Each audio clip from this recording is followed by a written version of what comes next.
আসসালামু আলাইকুম সবাইকে। আশা করি সবাই ভালো আছেন। আলহামদুলিল্লাহ আমি ভালো আছি। তো আজকে আমি রান্না করব ডাউল। এখানে হচ্ছে মুসুরির ডাউল। প্রথমে মরিচ আর পেঁয়াজ তেল দিয়ে ভেজে নিয়েছি, তারপরে একে একে এখানে মশলা দিয়েছিলাম, যেটা আদা রসুন বাটা, লবণ আর হচ্ছে হলুদ, এই তিনটা মশলা দিয়ে এখন আমি নেড়ে নিচ্ছি। একটু ভাজা ভাজা করে পানি দিয়ে দেবো এখানে। তো ভাজা কিন্তু আমার হয়ে গেছে, এখন একটু পানি দিয়ে দিচ্ছি।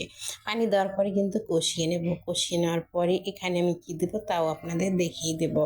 আসলেই আমি রান্না করব কি করব ভাবতে ভাবতে মনে হলো যে আজকে ভেন্ডি দিয়ে এই হচ্ছে ডালটা রান্না করি, তাই ভিডিও করতেছি। আসলে ভিডিও করলে কি একটা জ্বালা বলেন, কি ভিডিও করব, কি ভিডিও ছাড়বো, এসব নিয়ে চিন্তায় থাকি।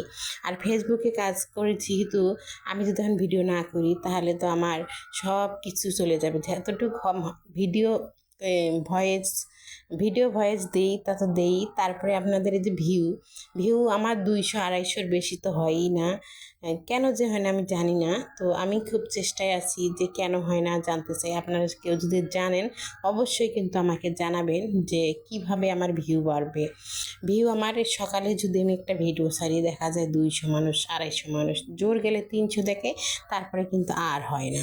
তো আর কি মানুষ দেখে না? এই 200-250 মানুষই দেখে, আর কোনো মানুষকে আমার ভিডিও দেখে না।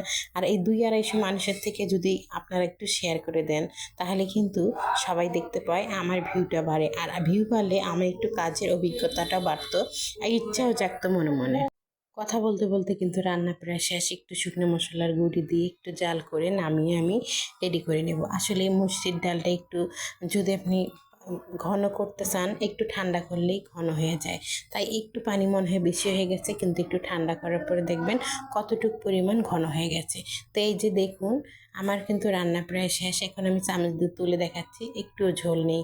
কিন্তু এটা খেতে খুবই মজা। আপনারা গরম ভাত দিয়ে খেতে পারবেন, খুবই ভালো লাগবে, যেহেতু গরমের সময়।